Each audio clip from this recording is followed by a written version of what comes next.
All right, here's update number 2. I got the bike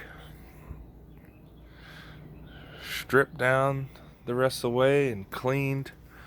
Tried to just get a lot of the grime and dirt and stuff that was up underneath all the fairings and up under the fuel tank. And I'm glad I'm doing this teardown because I'm finding stuff, just small things that need to be fixed. For instance, the grommets or the for the tank, for the fuel tank, kind of help hold in place, were gone. The tank itself was just kind of riding on the frame, which is not good. So I'm going to get those ordered.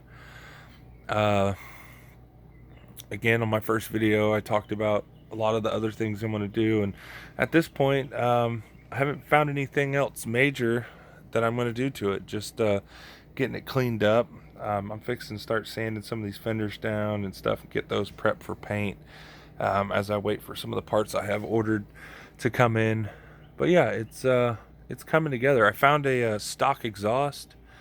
Somebody selling for $20, just a couple hours away. So I think I'm gonna go pick that up, just until I can save up the money for the aftermarket exhaust I want to get. But yeah, so far so good. None of the bolts broke off, nothing sheared off, nothing stripped out.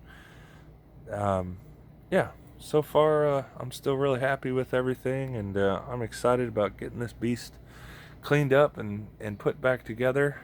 Like I said, this weekend, doing the full tune-up, doing the brake job on it, and probably go ahead and, if I get that exhaust, go ahead and get that put on, and so yeah, just a little update if anybody's interested.